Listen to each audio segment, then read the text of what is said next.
Hello everybody, and welcome back to the channel. Since we're already on the Darkstalkers train, I figured I might as well check out as much content as I can surrounding Darkstalkers, and you guys gave me a couple of suggestions here. Like this particular Build the Roster video, and I believe there's another one that is titled Let's Make a Sequel, or something like that. So both of these videos I'll probably check out before moving on to whatever series we look at next. Now, of course, for those of you who did not see the community post, you may notice that Serby isn't here, and that's because Serby is taking a small break from doing the reactions with me. They're currently in the middle between jobs, also moving, so they don't really have the time to join me here and didn't want to delay my schedule any further. So during this time, I'll probably continue to do videos and maybe check out some things that I think Serby might not be as into as I am. We'll have to see where the journey takes me. But of course, before we get into this video, please, if you haven't already, go and support Thorgi. Link is at the very top of the description, like always.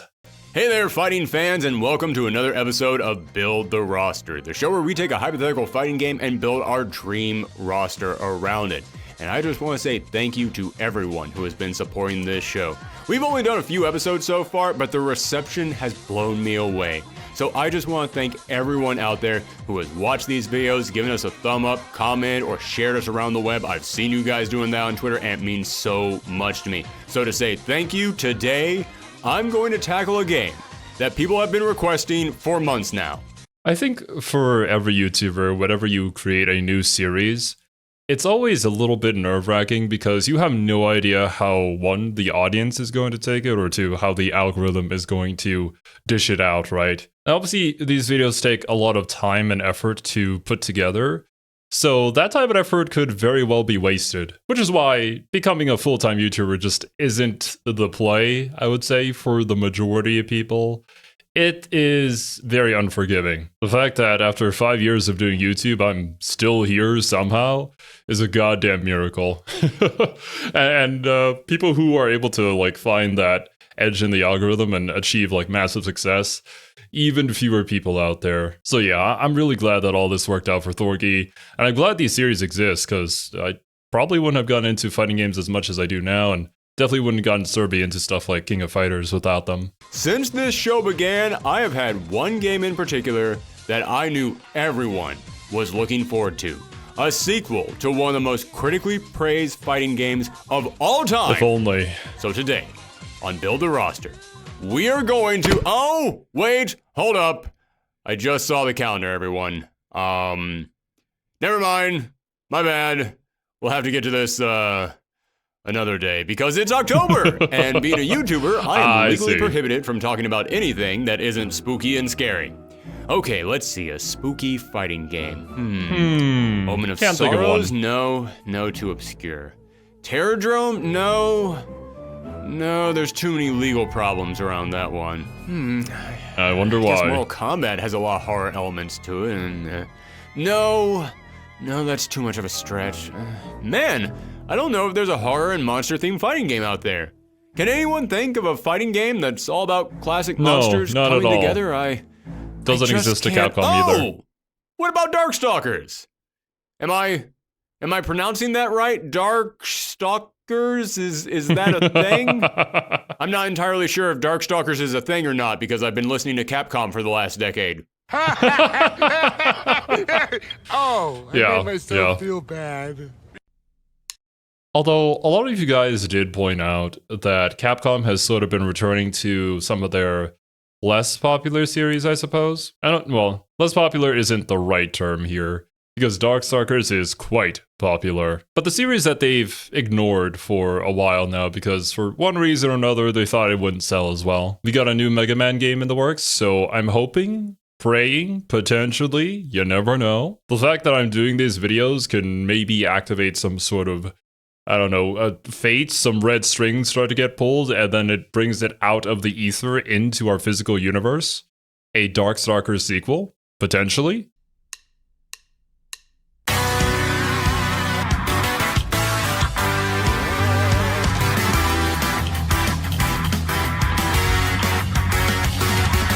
Another night is so fun.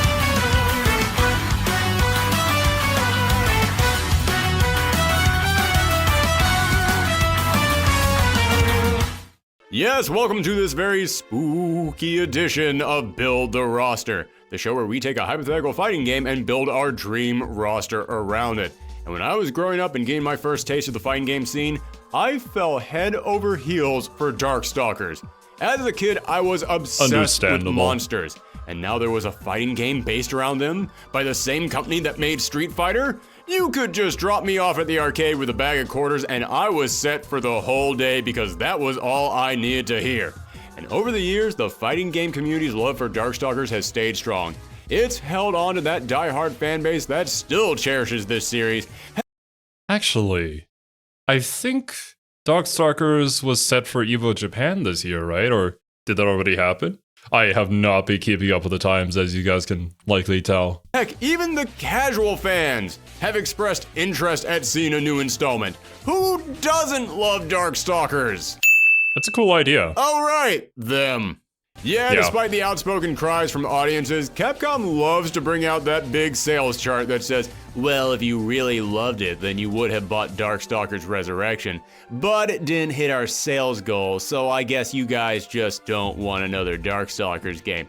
Ah, yes!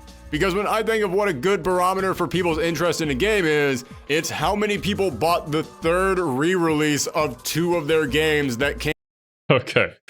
Well, the thing is, this probably was made before the Darkstalkers video. I didn't actually check the release date here. Or retrospective, I should say. But I believe in the retrospective, Thorgi said that the sales numbers were actually really freaking good. Or at least what he estimates the sales numbers to be based on different sources of information. So people really do. It's just that at the time, for whatever reason, Capcom didn't think so, and I think it also just has a lot to do with corporations and how they're run. It's weird to me that it's still run in a way that it promotes this kind of thing to happen, so they end up just making less money because it's more focused on short-term goals. I can never understand it. Came out over 20 years ago. Especially after being teased continuously with news of a possible new installment. Yes, that clearly shows whether or not a new game would sell. I'm so glad that Capcom really has their finger on the pulse of the fighting game community. But my overflow of sarcasm aside, because of this cursed re-release, re-release, selling below projection, Capcom has pretty much driven a stake into the heart of this franchise, cursing them to forever wander the earth as costumes, Easter eggs, and occasional guest characters in other games. However, after all this time, there may finally be hope again. You see, Capcom's fighting game department for years now has been, what's the word? Alright, bad. And I'm not going to get into all the reasons why, but let's just say that many people who have worked for the company over the years have said the problems pretty much all come from the top. The head of their fighting game department has, let's just say, had some problems, and his relationship with the rest of Capcom hasn't been the best. But recently, Yoshinori Ono, the head of Capcom's fighting game department, stepped down to walk off into the sunset, and I will say, despite all these problems, he is the guy who gave us Street Fighter 4, which I love, and it was one of the games that helped to bring back the fighting game community after it had started to die down. So here's one final Shoryuken to you, Mr. Ono. Okay, now that that's out of the way, now Capcom's fighting game department has some new people in charge, and if the recent changes to Street Fighter V are any indication, changes such as fan favorite characters returning, characters from beloved franchises appearing for the first time in 20 years, or just Gil and Seth actually being fun to play, it actually looks like maybe their fighting games could be getting back on track. And also, apparently, the son of Capcom's president is a huge fan of Capcom's older franchises, and he's now got some more power in the company. He's actually got some influence in there. So for the first time in years, maybe it could happen. Maybe Darkstalkers could rise again. Oh man, this video is so optimistic, and I love it for that, but this was made like 5 years ago. With us in the present knowing the future, not yet. Not yet. Maybe this year, maybe next year, maybe soon. There are signs of it, but who knows the future. well, probably you if you're watching this video like a year or two in the future and Darkstalkers did actually release a sequel. Or I'm just going to continue to live in denial for the next 20 years. Both work. Either way, it's Halloween, so darn it, today we're going to dig up this old franchise, send a couple thousand volts into its neck, and we're going to build the roster for Darkstalkers 4. However, this episode is going to be a bit different. Normally, we figure out how big the roster will be, then we figure out how many returning characters we'll have, then we choose some new characters. But with all of our previous episodes, we've chosen sequels to games that were based on pre-existing properties, whether it be other video game universes or comic books, which means we had a lot of characters to choose from. I'm still very surprised that there is no Injustice 3. That's a series that I'm 100% going to get into and try out once we start learning about DC lore. Which honestly, now that Survey's kind of taking a break, I maybe can swap things around a little bit, maybe get around to that sooner than later. Not to suggest that Survey was, against DC. It was just that there was a lot of Marvel content that they wanted to see, or at least see, like, my reaction to. But Darkstalkers isn't a huge universe. It's 3 games. Or 5, depending on how you want to divide it up. And each installment of these games have pretty much used the exact same characters with a few changes and additions from one game to another. I think the thing with this roster video is Thorgi's gonna have to come up with new monster concepts. Cause yeah, we can have some returning characters here and there, but if we're gonna release a new game after all of this time, I do feel like if Capcom wants to do it, they're gonna have to have somebody new joining the roster. A couple of new people joining the roster, actually. So what are some cool and unique monster concepts that don't exist yet within Darkstalkers? I know that there's a plethora of things we could pull inspiration from out there. I'm just not well versed in it. So today, in order to build this roster, we're going to have to dig deep. I'm going to have to descend into the lore dungeons of not just Darkstalkers, but Capcom itself, to find who we can add to this roster without just creating a bunch of brand new characters. Don't get me wrong, there will be brand new characters if a Darkstalkers 4 ever gets made. Characters who have never been seen in any other game.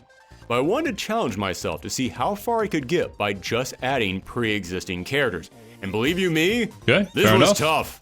I had to get creative. I had to watch the movies. I had to read the comics. I even considered watching that American cartoon. Oh boy. The Supreme Pharaoh has awakened! All hail the Imperial pudding! There are lizards in my pants! Which I quickly realized would have been a terrible idea and a huge waste of time. Shut up, you smirking soul sucker! Point is, I dug up as many sources as I could to try and stitch together this Frankenstein of a pitch. But the first question that we have to answer, as always, is how many characters? How big is this roster going to be? Well, for Darkstalkers 4, I would want this to be a 20? reboot for the franchise. And I don't mean a chronological reboot where we go back to the very beginning of the games and reset the timeline. No. I mean a promotional reboot. A game that is meant to bring this franchise back into the public light in order to get people excited for this series all over again. So I looked at 2 of the most successful... Because I'm sure that there are a ton of people who would probably recognize Morrigan. Perhaps Felicia as well. But maybe they don't even know where they're from. Now, some people might even say that they're from, like, Marvel vs. Capcom or something like that. Fighting game reboots ever to help figure this out.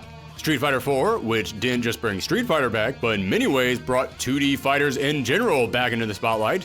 And the Mortal Kombat 2011 reboot, which essentially saved that entire series. Street Fighter 4 had a starting roster of 25 characters, and Mortal Kombat 2011, not including the console-exclusive character, had a roster of 27 characters. So 25 and 27 averages out to 26. Bing, bang, boom. That might be the easiest roster we've ever had to establish. Okay. So now that that's out of the way, let's get into the returning characters.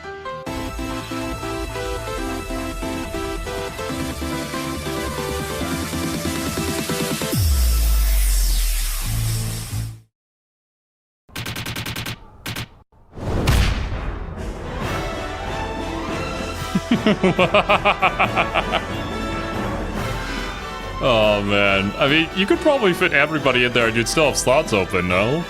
We don't have that many characters. Yes, you heard correct. We're taking the Smash Brothers Ultimate route and bringing everyone back. especially if it's like a resurgence of the series back into the public eye. A move like that would make sense. We need to land this game with an absolute banger, so this is pretty much a good start, and we need some new and interesting characters for people who are already fans of the series to, well, they don't need that extra motivation, but something new to look forward to. Which isn't that impressive when you consider how small the selection of characters we have to pull from is. Yeah, not including secret characters or alternate versions of characters, Darkstalkers has seen only 18 playable characters over the course of their games. Anakaris, BB Hood, Bishamon, Dimitri, Donovan, Felicia, Hisinko, Huitzel, Jeddah, John Talbane, Lilith, Lord Raptor, Morgan, Pyron, QB, Rikuo, Sasquatch, and Victor.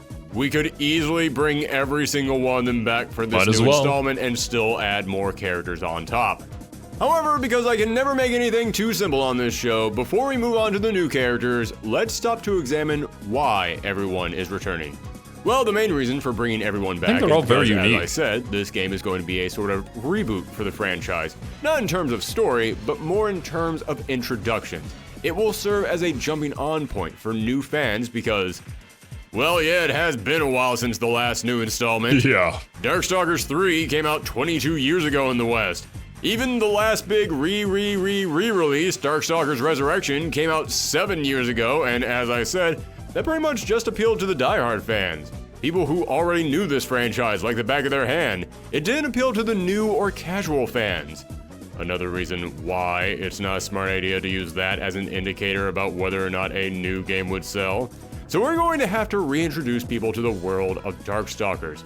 So I say approach this premise in the same way that Mortal Kombat 2011 and Street Fighter V approached this idea. In Mortal Kombat 2011, they took the storyline from the first 3 games and merged them all together in a plot involving time travel and characters having to relive these events all over again. In Street Fighter V, yes, it might have been mind-boggling that they launched that game without an arcade mode, but when they eventually did add it into the game, they didn't just give us one arcade mode based around the new game, they gave us an arcade mode based around Street Fighter 1, 2, Alpha, 3, and 4 as well, which, hey, I will never stop rolling my eyes at how this game launched without an arcade mode, but I have to admit, that was a hell of a way to make up for it. This was actually pretty impressive. So what I'm suggesting is that we have a story mode in this game, or at least a new arcade mode based around the events unfolding in Darkstalkers 4.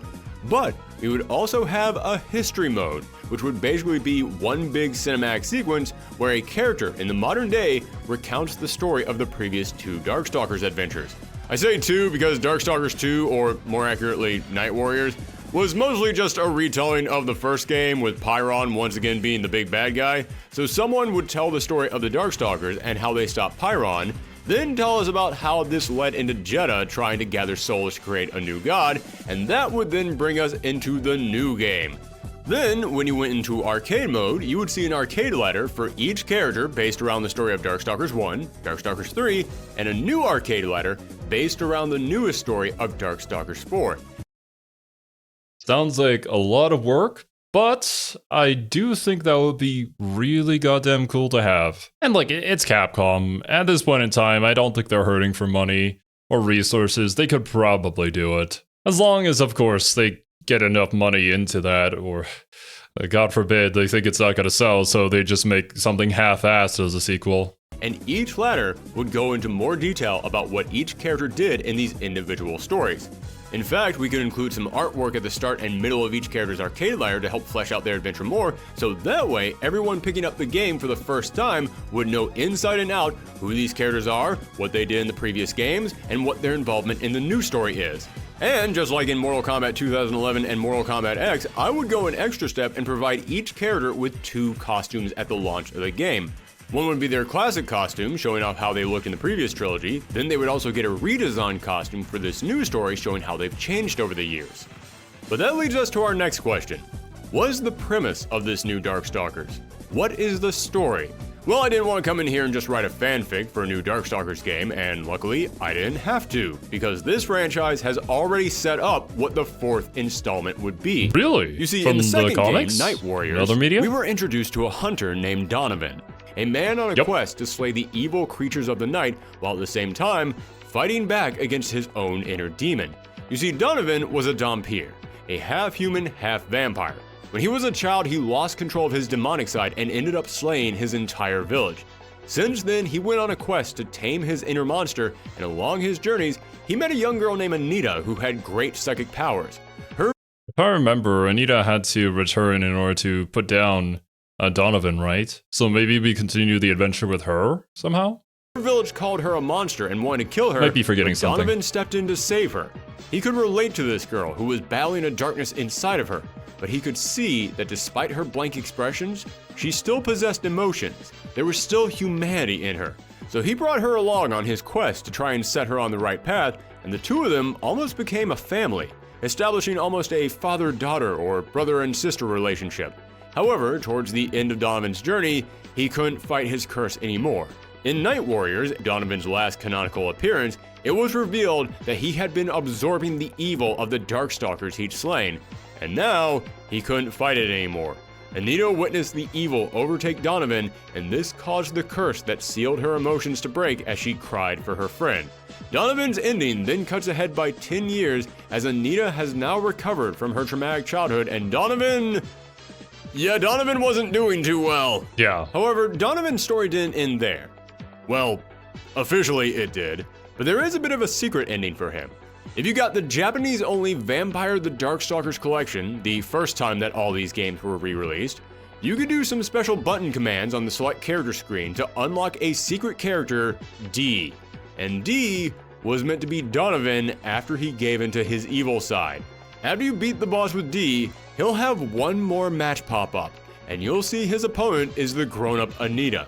As soon as the fight begins, it cuts to the end credits, and over the credits, you see Anita mourning over a grave, implying that Anita had to kill her old friend to stop his evil.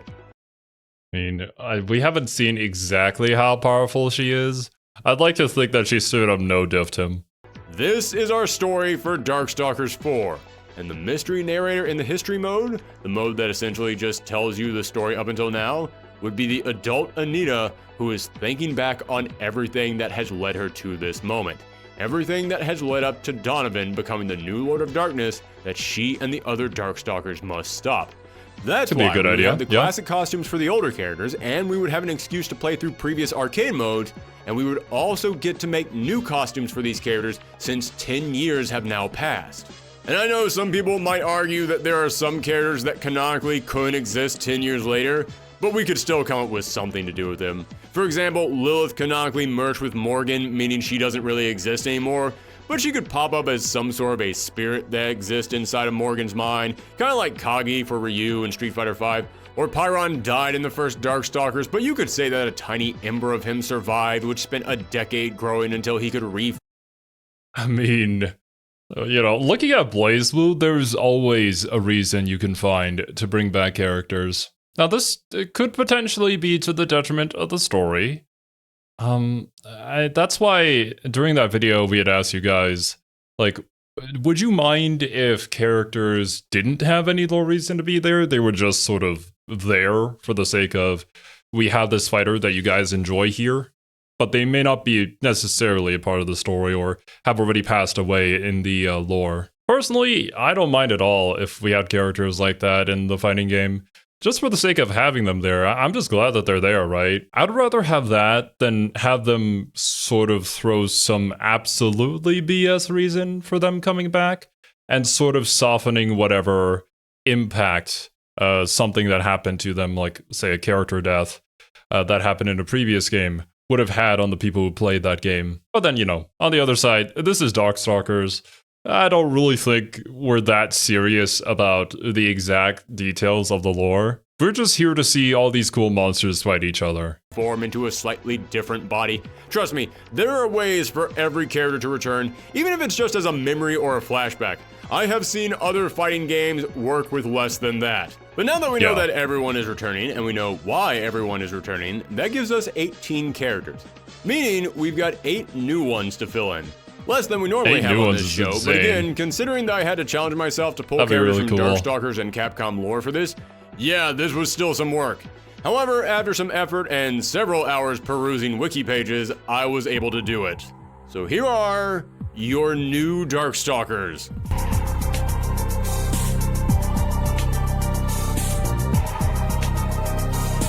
Like, how far are we going with the deep cuts here?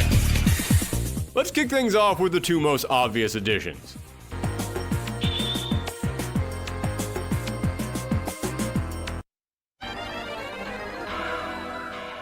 D.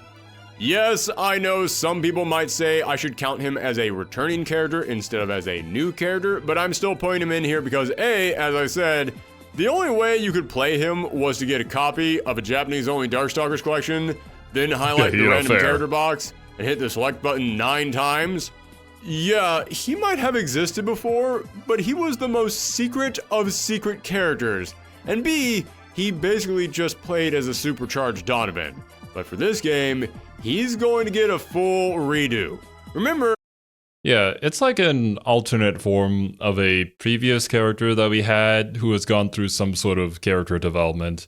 So, technically speaking, you could probably introduce them as somebody new. And I think here you can definitely tie them into the story in a pretty important way. Not sure if we're going with the whole, like, you know, she ended up murdering D here, or previous Donovan, and so he couldn't be here lore-wise. But as we said earlier, like, Blaze will come up with something random to make sure people come back. We can too, I'm sure. This is Donovan having been consumed by evil, and he would be the game's boss. So he's got to have a ton of new stuff up his sleeve, as well as some supercharged moves that are worthy of his new in-game status. He'll still be able to do some tricks with his sword, and he will be able to summon out his stands. Yes, I know they're not called stands, but someone in the comments is going to do that, so I beat you to it, so there. Except, we'd change his summons out so that they would get a demonic twist to them. For example, his Ifrit sword would no longer be a big, strong warrior made of flames, but a giant horned demon. His Blizzard sword wouldn't be some beautiful spirit sending a little snowflake across the screen, but instead some creepy, jagged ice monster firing out icicles. Heck, we could even change the Press of Death, so that it would no longer be a foot coming down and stepping on someone, but would be a giant hand coming down and doing multiple hits as it squeezes you in its grip. But we'd also give him a ton of new moves, because remember, D is Donovan after giving in to his vampiric nature. He could steal your blood with his sword to regain health. He could transform into his big demon form, not for a single attack, but more of as a form change that would give him a power boost. And he could have some dashing attacks where he flies across the screen and swipes at you with his big demonic claws. And if we're including D in the game, then you can probably guess who the next character is. Yep. You have to. I mean, especially if you're going with the idea of them being the narrator. Or like seeing it from their perspective.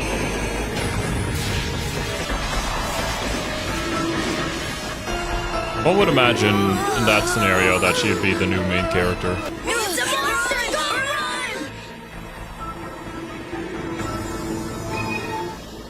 Anita. Yes, Anita will finally be getting promoted from Donovan's cheerleader in the background to actually being a playable character. As I said, this would be Anita 10 years later as she appeared at the end of D's storyline, although we could also give her a second costume based around her design in Donovan's ending in Night Warriors. And as for her powers, she would now have full control over her telekinetic and telepathic abilities. So she could have full screen grabs, force pushes, she could even have her assist move from Marvel vs. Capcom where she could pick up a bunch of random furniture and throw it across the screen. Also, and I'm probably just making assumptions here, but hey, as I said, I'm piecing together whatever I can to make this roster. There's going to be a lot of assumptions made today. But as I said, this might just be my assumption, but the hat that Anita is wearing in her modern day design kind of looks like a Cappello Romano to me, which is a type of hat worn by Catholic clergy. And she's holding a book, which could be a Bible, which makes me think that modern day Anita might have spent the last 10 years learning some holy magic as well. Which would make sense. I mean, her dearest friend was overtaken by darkness, and classic monster myths tend to say that monsters and religion don't get along. So I could see her going to someone in a church and saying, help me figure out how to undo this. So I would love to give her some holy theme powers as well.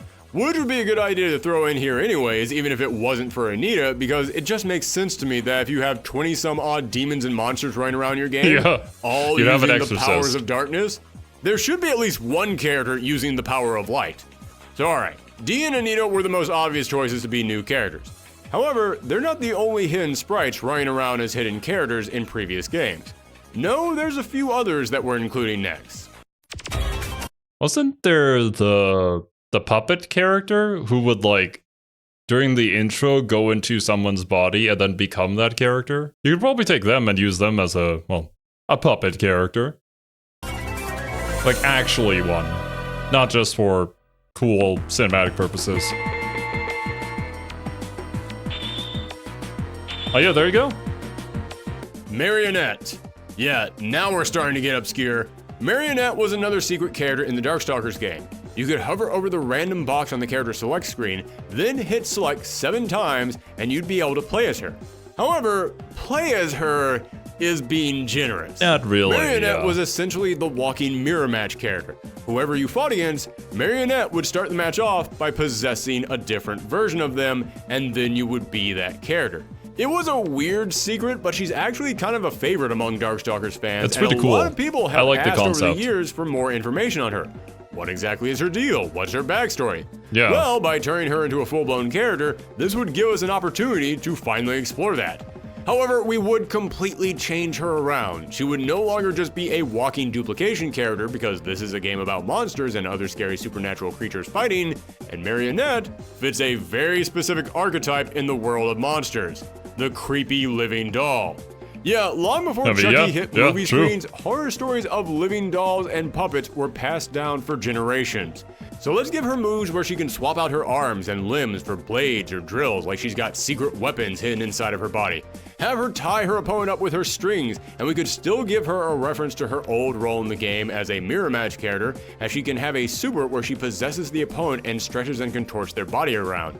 However, that's about as far as we would go when it comes to references to her old role in the game, because we have another character coming up who also served as a mirror match character, but with a very unique twist.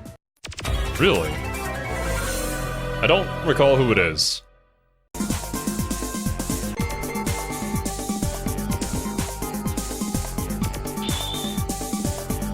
Ah, yeah, you're right. Forgot about him. Shadow. Okay, little behind the scenes on this video, but I knew about Marionette. I learned about her back when Darkstalkers 3 first came out, and my mind was blown. I remember thinking, oh man, there's a secret character in Darkstalkers 3? That's so cool! But I never knew about Shadow. I learned about him as I was researching this video, so my mind was kind of blown all over again. Wait, hold up. There wasn't one, but 2 secret characters that copy your opponent? Turns out, yeah, there were. Except Shadow was different from Marionette, because whereas Marionette would copy whatever opponent she was facing, Shadow would copy whoever the last character was they defeated, which, if you look at his victory animation, kind of implies that he either possesses them after being them, or he flat out consumed them and now he's just taking on their form.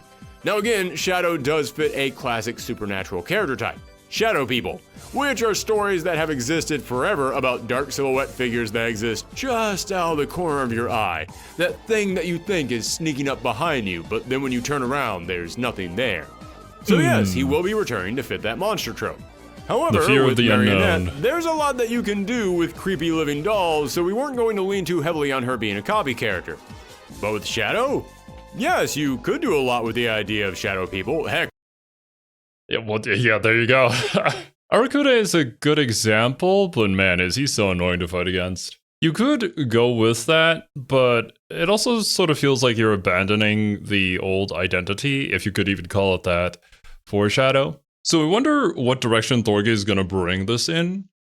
If we're not making Marionette a puppet character, the literal puppet into a puppet character, then I guess Shadow could fulfill that role. Or like, what if he had stances or something like that, where you could shift into different forms as you were fighting him to unlock the whatever specials said character has? I think that could be pretty neat.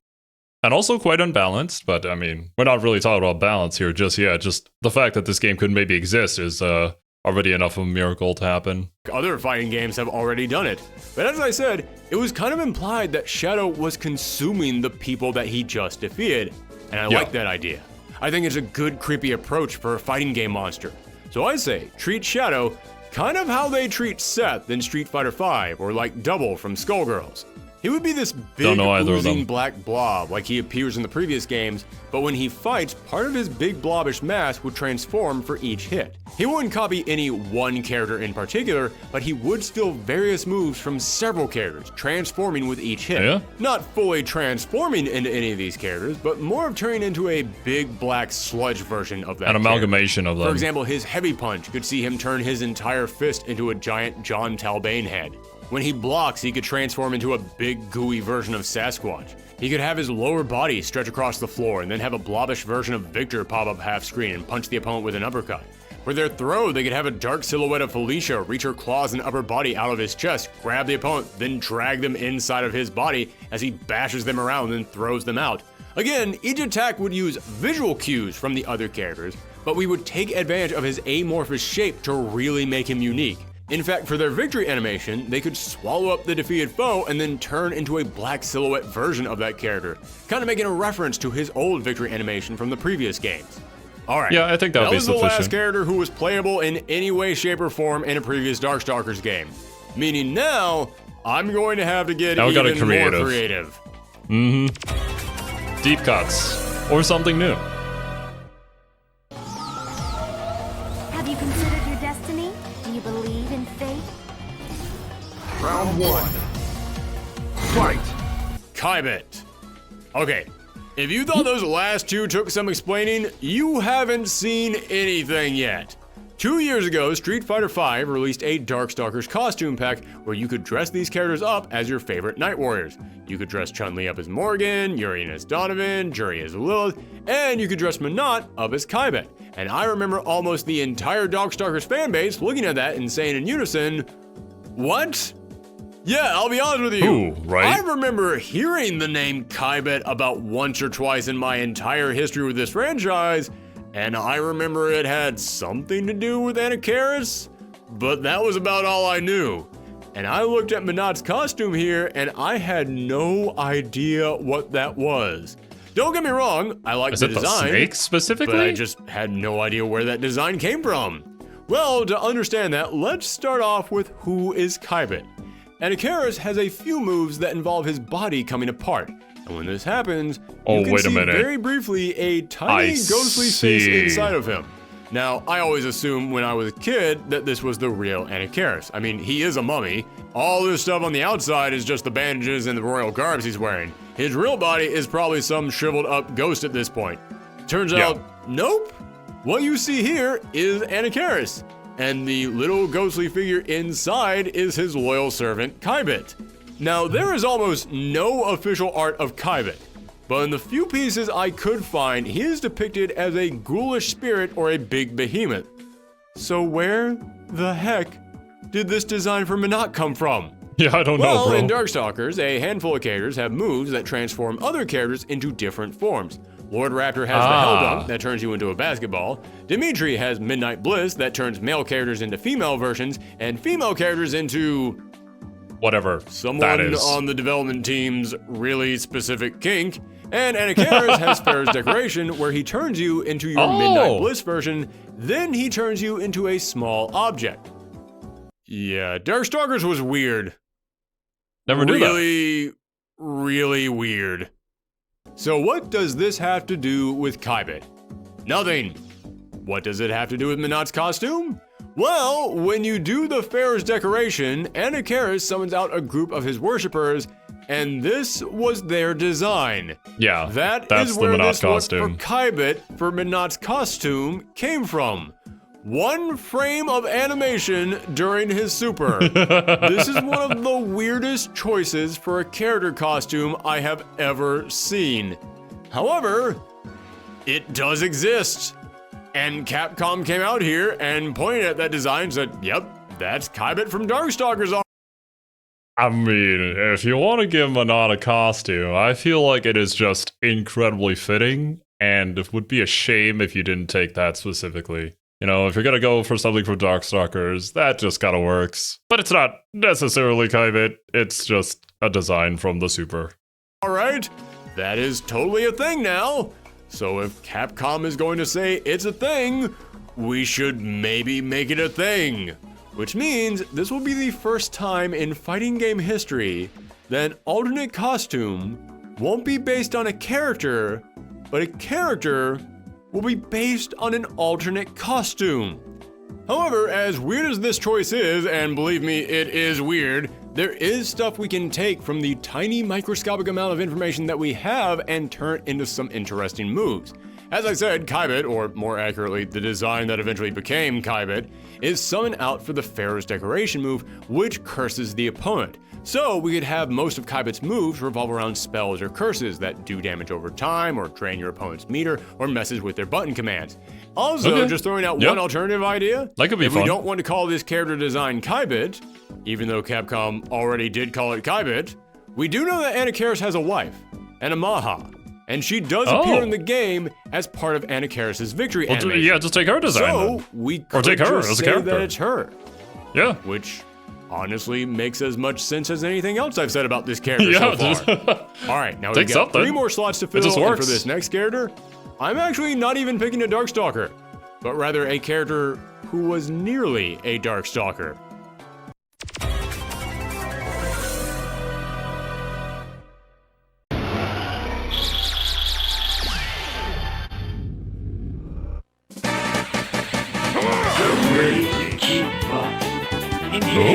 Amingo. Yes, many of you probably know Amingo from Marvel vs. Capcom 2, and if you don't know him from that game, then you don't know him because that's literally all he's ever been in. Yeah. And you might be wondering, wait, Marvel vs. Capcom 2 was a crossover game. How can his only appearance be in a crossover game? What is he? Where is he from? He had to have come from somewhere so that he could be crossed over with something else. Not really. In Marvel vs. Capcom 2, there were 3 Capcom characters who were completely new additions: Amingo, Ruby Heart, and Sansan. However, Sansan was a relative of the previous Sansan from the video game Sansan. I'm sure that won't get confusing at all. Ruby Heart was originally a rejected design for a character for a new installment of, guess what, Darkstalkers.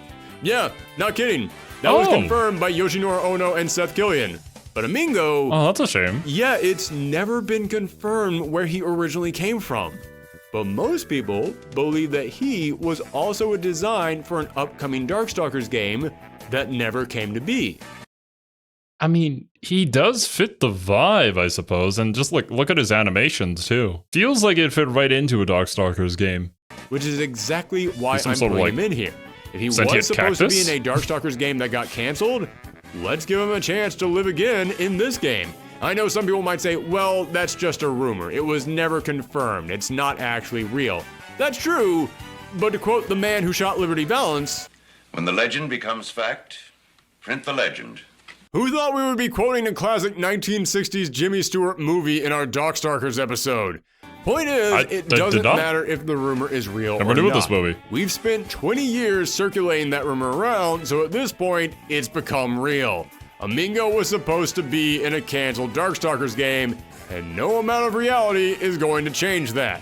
And I know some of you might be saying, so if he's in here, does that mean Ruby Heart will be making it in as well? That's what I was going to say. You're putting Amingo in here because he was rumored to be in a Darkstalkers game, but we know for a fact that Ruby Heart was definitely going to be in a Darkstalkers game.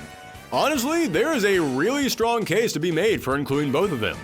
But to me, if we load 2 Marvel vs. Capcom characters into this starting roster, then it no longer feels like it's going to be a new Darkstalkers game, but more of that game with the Marvel vs. Capcom characters. Huh. Interesting.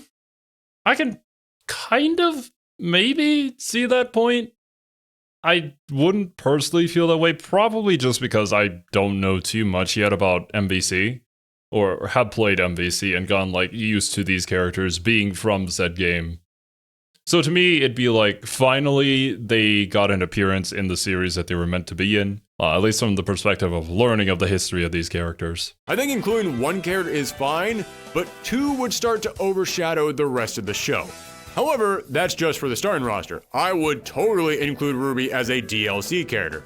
Hell, if we get a second season of DLC, I'd even include Sansan. I mean, she is based on a mythological tale, which is where many of these characters come from. She would absolutely fit. But out of these 3 characters, I definitely think Amingo has to be our newest character, because Darkstalkers can be dark and sinister and malevolent. but it can also be But straight also up very goofy. silly and funny. In fact, the original designers of Darkstalkers even said that they looked at Looney Tunes and Tom and Jerry cartoons when designing the animation for this game because they wanted it to have that level of squash and stretch, slapstick tone, and vibrancy. So far, all the new characters I've included have been pretty serious. So I'm including the big lovable dancing cactus to help liven things up. Plus, he even fits pretty well in the Darkstalkers world because if you read the comics, which again I did for this episode, you'll know that the Makai, the realm of the Darkstalkers, actually has a race of sentient green plant people. Well, So there you for go. all those reasons and It more, works. everyone's favorite Cactus Man will be returning. Now, as I said, I'm including a Mingo because even though he came from a different Capcom game, he was rumored to originally be a cut Darkstalker. But we've got 2 more slots. And for these final 2 slots, I will also be reaching into other Capcom franchises. But not because they were originally supposed to be Darkstalkers, but more because it feels like they would fit perfectly within this world. And you might wonder, why are you merging different Capcom franchises together into this fighting game? Simple! Because Capcom loves to merge different franchises into their fighting games. Back when Street Fighter That's Alpha what they was do. released, they put Cody and Guy from Final Fight in there. Not as a secret Easter egg, no, as major players in the game. And since then, Capcom has firmly stated that Final Fight and Street Fighter take place in the same world. Yeah, I was gonna say, it feels like it's just more of a shared universe thing, and by doing that, they can just pull whatever characters from whatever franchise that they own into any game that they need to be in. I think it's a smart way to go about things. Also, is this Rival Schools? I saw a little bit of it during the retrospectives, but I haven't checked out the retrospective on it personally yet, which honestly I might do. And Sakura from Street Fighter appeared in the original Rival Schools, but for years Capcom said, oh yeah, that's an alternate reality, they're not connected in any way. Until this year when they came out and said that one of the Season 5 DLC characters for Street Fighter V would be Akira Kazama from Rival Schools, meaning they've now finally come out and admitted, yes, they are in the same world. But Capcom has gotten even weirder than that with Street Fighter V. They introduced a new character, Zeku, a master ninja who had started up his own clan. And a lot of people instantly looked at him and said, yeah, that looks just like Strider Hiryu. Then they heard the sound effect for his kick and they said, okay, that even sounds like Strider Hiryu. And then came his story mode where he wondered what he should call his new clan. And he even threw out the idea, Striders. Yeah, Capcom came in here and said that the world of Strider Hiryu is the future of the Street Fighter world. They are connected. Interesting. I don't know where this character is from. That being said, I do know that one of our members or regulars is has that as like their profile or their username. So I have seen mention of this, and I have seen this character design before in other media as well. I just don't know anything about them. So if Capcom can do that for Street Fighter, we're doing it for Darkstalkers as well. I've looked through the entire Capcom library to find some characters I think would be great fits for Darkstalkers. We're going to start with the easiest one to bring in.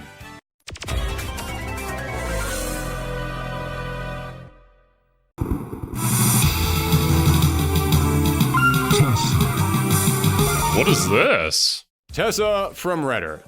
For anyone who doesn't know, Red Earth was a Capcom fighting game that's sort of a cult classic because people love the character designs, the animation was crisp, actually running on the same hardware that Street Fighter 3 would eventually run on, and featured a unique arcade ladder. Dude, if Servi were here, they would absolutely love the character design of the squid tentacle thing on the right. That's kind of what they're into. Known as Quest Mode, where rather than fighting other characters in the game, you would pick one of the 4 characters and then fight 8 different monsters. However, if you've never heard of this game, there's a good reason for it, because it was never ported to anything beyond the arcade. I will take this moment to once again ask Capcom to please put out a classic fighters pack that includes Red Earth, Power Stone, Rival Schools, and more, and I will once again sit here and wait for them to say no. I mean, Capcom Fighting Collection 1 and 2 exist. Are they there at all? But why am I picking a Red Earth character? Well, because out of all the Capcom fighting games, this one seems to match up with the world and tone of Darkstalkers the most. It's the one I can see most easily crossing over with it. And I can definitely see that, yeah. The 3 artists who worked on Red Earth, Idayan, Daichan, and Bingus, same artist, all previously worked on Darkstalkers. There In you fact, go. there was a manga, Maleficarum, that actually crossed Darkstalkers and Red Earth over, so I'm not even the first person Oh, to have this damn, idea. okay. And I chose Tessa because I feel out of all the characters in that game, she's easily the most popular. I mean, she's already appeared in Super Gym Fighters, as well as the crossover game SNK vs. Capcom SBC Chaos, but also because I feel like she fits the mold of Darkstalkers the best. Red Earth was a sort of D&D style adventure, with Leo being a barbarian, Kenji being a ninja, Mai Ling being a martial artist, but Tessa was a witch. I mean, okay, yes, technically Yeah. she is a sorcerologist, but come on, she's a witch. Yeah, but And witches yeah, are sure, a whatever classic you want to say. monster horror archetype. Hell, it's even one of the most classic monster archetypes. And yet, shockingly enough, Darkstalkers has had vampires, werewolves, aliens, No witches? zombies, mummies, it even had a curiously attractive fishman, but it didn't have a witch. I know some people will say that Anita counts as a witch, but to me, she's more of like Carrie than a witch. I mean, maybe, but if we're going with the idea of like learning holy powers too, she more so is that, I guess, protagonist, exorcist against the monsters kind of thing, so having a witch on the other side would be really fun. The closest Darkstalkers has had to a classic witch is that one of them popped up for 3 pages in the comic. So we could use her, but we already have Tessa right here, with her own complete moveset. And using her would allow us to keep a second series alive in some way, shape, or form as well. And Yeah. it's not even like you would have to try that hard to make Tessa fit the design of Darkstalkers. With that giant pointy She hat of hers, basically she does. already feels Yeah. like an updated version of the classic witch design. She's good to go. Now there is one more slot, and as I said, we're going to grab another character from a Capcom game. But Tessa was from a fighting game, so she fit in here easily. But for this final slot, I had to look at Capcom's entire library for another possible Night God, Warrior. look at Dawson's And luckily, limbs. Capcom has plenty of games that are meant to be spooky and scary and supernatural. But none of them really fit the tone of Darkstalkers. Yes, Yeah. they've got Resident Evil, one of the best horror series of all time. More serious. But the tone and, more importantly, the design of that world does not fit Darkstalkers at all. Devil May Cry is a bit closer in terms of attitude and characters. But if we Maybe? put Dante in here, You mean Dante from Shin Megami Tensei Nocturne? He's here? Yeah, that's a fair call. Dante is just such a popular character that he would probably tilt the scales immensely. And people wouldn't recognize it for Darkstalkers, they'd think about it because Dante's in the game. then he would totally overshadow the rest of this game. It would no longer be Darkstalkers 4, it would be Dante and his amazing friends. So if it's not Resident Evil and it's not Devil May Cry, what Capcom series did I decide to include? Haunting Ground? No. That's a deep cut. No, we will not be using anyone from Haunting Ground. I mostly just brought that up because I wanted to remind everyone that Haunting Ground exists, and it's Yeah. another series that Capcom has decided to lock inside its vault forever. That is a damn shame. I recall watching essays on Haunting Ground, like way back, like this is probably before I even started the channel, to be honest. And it sounds like such an incredible horror experience that they never really did anything with afterwards, and I don't know why. Probably in the same spot as Darkstalkers. You know, Capcom, while I'm asking you for a fighting game collection of some of your old series, maybe you could also put out there a horror game collection with some games like That'd be Haunting neat. Ground or that old Clock Tower game that you worked on, and no? Oh yeah, they also worked on Clock Tower, another horror classic I hear a lot about. Don't know as much about that one though.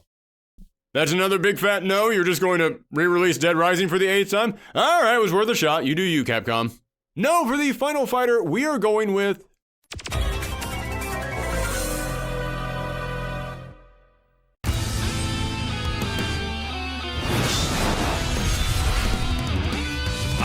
A knight What? of a and red. Huzzah!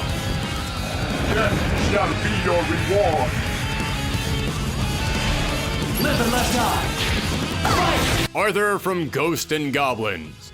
Yes, I'm going all the way back to the Ghost and Goblins / Ghouls and Ghosts franchise for our... Well, actually, wasn't Makai also present within this series? I'm fairly certain during the retrospective, Thorgi mentioned that Makai was a thing that was already introduced in another Capcom series that happened before it. And I think it was this one. Final character. When you think of the world of Darkstalkers, you'll see old European towns, giant medieval castles, graveyards, all locations that fit the Ghosts and Goblins franchise to a T. Same thing goes for the type of monsters that define both series. Zombies, demons, sea monsters, the type of creatures that make up the enemies in Ghosts and Goblins are the very fighters that make up the roster of Darkstalkers. Now, I know that some of you might be raising a question right now, which is that Darkstalkers is meant to exist in the modern day, and Ghosts and Goblins is set thousands of years ago in the past. Well, even though I say our fighter would be Arthur from Ghosts and Goblins, I don't necessarily mean it has to be this Arthur. The Arthur, yeah. Remember what I said about Zeku being the very first Strider? So they're now establishing that Strider Hiryu and Street Fighter are the same world but hundreds of years apart? Same thing here. Have our Arthur be the great grandson of the original Arthur. Say that after his ancestors saved the princess, he established a secret order that would battle against the evil of the night, training these knights in order to do combat with Darkstalkers. And now, thousands of years later, this new Arthur is the only surviving member carrying on the mission to fight against the Darkstalkers. In fact, maybe at one point we could show some of the past members, and one of them could be Maximo from the early 2000s Ghost and Goblin spiritual successor. And you could even tie this into some of the other Darkstalker characters. BB Hood is another Darkstalker hunter, but she's more of a hired hitman. So maybe she used to be a part of this order, but then she left because the pay was way better on her own. And as for how he'd fight, he could just copy several of Arthur's moves from Marvel vs. Capcom. Even if this character would be new and had never appeared in a previous game before, we do already have the perfect design for his combat style just sitting right there in another fighting game. This is a fair take, a pretty interesting one. I wouldn't have thought of this, to be honest. But I could see the thought process there. Me personally, if I had to pick somebody, I'd probably prefer someone more, I guess, horror-themed, more monster, a monster type that we may not have in the game. Which one, I couldn't say. But I don't know how well I feel about, the knight in armor. But yeah, that's just me. In fact, if you want to do some crazy cross-promotion for this game, when Darkstalkers 4 comes out, if you include this Arthur descendant in the game, you could also release at the same time an old-school 8-bit Ghost and Goblin style game starring this new Arthur as he basically just runs across the old Ghost and Goblins map, but at the end, rather than fight a boss, each stage would have a different Darkstalker that he has to slay. That could be kind of fun, an amazing way to really hype up this new game, while at the same time being an additional little bit of DLC that you could sell for a nice little chunk of change, which would make Capcom very happy. But there it is. There is our build the roster on Darkstalkers 4. Will this franchise ever return? Well, I can hope, but as long as there are fans out there, as long as there are people who refuse to stop talking about the Cap God era of games, Darkstalkers will never truly die. Let us know what characters you would love to see in a new Darkstalkers game, and also let us know if you want more videos like this. Like I said, the other Build a Roster episodes were all based around fighting games using characters from other sources, not from their own previous games or lore. So, if you would like to see something like, I don't know, Street Fighter 6, or Tekken 8, or Mortal Kombat 12, then let us know that down below. And also, I'm going to give a big shout out to Nostalgia Gamer, who did a massive multi-part video series on the history of Darkstalkers and all the lore behind these characters, which really helped me out during this video. And speaking of promoting YouTube videos, if you like this video, then please share it around the web. It really does help our channel grow, as does leaving a comment and a like down below, because that tells YouTube to promote our stuff. But thanks again for tuning in, everyone. Stay safe, and happy Halloween. Out of the new characters introduced in this video, I personally like the idea of Tessa the most. Probably also just because her design is so fitting to Darkstalkers. There's just a lot of fun things about it, and I actually really like the concept of Red Earth. I've never heard of the game until now. I feel like I've seen footage of this game before, though. Probably in another one of Thorgi's retrospectives. Hell, maybe even the Darkstalkers one. It's been a while, though, so I don't recall exactly. But I think the concept of it would fit so incredibly well, along with both Shadow and Marionette actually becoming playable characters. That could be really cool. I get the idea of making either like Marionette or Shadow into the versions that Thorgi presented here, but I definitely think one of them at least should maybe be like a puppet character. It doesn't have to be a full-on puppet character, but still have those vibes to them. And obviously Marionette would be kind of the obvious choice here, because I don't think there is anybody in the current Darkstalkers roster that would fit that mold. But I guess there doesn't need to be one. Having one is nice, though, for the people who enjoy that sort of thing. And as I said, probably the one change that I would make is replacing Arthur with maybe a deep-cut, mythological, horror-themed creature that we maybe don't know much about. I think that could be neat, but also just personal preference, as I don't really have that much of an attachment to that particular series. And I think a knight in armor isn't too interesting. But anyways, dudes, that's gonna do it from me today. Thank you guys so much for joining me. Hope you guys enjoyed your time here and hope you have a wonderful rest of your day. And I'll catch you guys in the next one.